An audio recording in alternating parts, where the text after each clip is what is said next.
From the night team, the family of a man shot and killed by police is speaking out tonight. Christopher Mellon was standing on the roof of his Scottsdale home back in November. Officers say he waved a gun at them, forcing them to open fire. Tonight, his family tells Team 12's Michael Dowdner the situation was a mental health crisis years in the making. A warning to viewers, this story discusses domestic violence and suicide.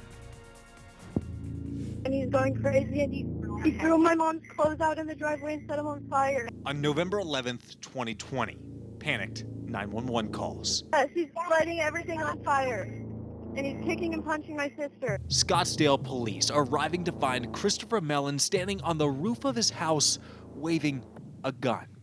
Officers would open fire, killing Christopher Mellon. I don't think anyone could have cared about their kids more. That's Dr. Christopher Mellon, the eldest son. I saw a marked change in him after 2016. Back then, the elder Christopher sent his 15-year-old daughter with high-functioning autism to a church camp. It is there that a criminal investigation later found that she was abused by a family friend. That he entrusted his daughter to someone he thought he was his friend. And I saw him unravel.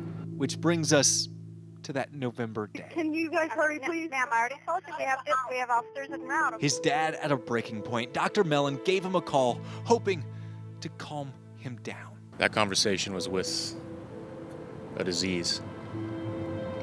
It wasn't with my dad. Even though it's mental health issues, if there's a deadly weapon involved, law enforcement has to prepare for the worst. Andy Anderson is a former Phoenix assistant police chief and police practices expert. He says more mental health experts should be involved, but they're needed earlier. The reason law enforcement has been called on these kind of situations is it's already out of control. And you find good people having the worst day of their life. Another tragedy would soon follow, as on the day of the funeral, one of Mellon's daughters died by suicide. How many more bodies? How much more flesh does the world want? Their losses has Dr. Mellon pushing for change, from how mental health cases are handled by police to more support for families that are victims of abuse, all in the memory of his father. That I think what he did was really selfish.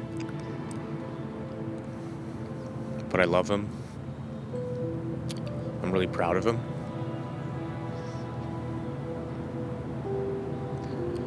And I'm sorry I had to go through that. If you or a loved one needs help, we have resources right now at 12news.com. Also remember, you can always call the National Suicide Prevention Lifeline or the Impact Crisis Hotline. Also, the family does have a GoFundMe to help pay for some of the expenses, like the funeral expenses. And if you'd like to help out, we have that online as well. We're in Phoenix. Michael Dowdner, 12 News.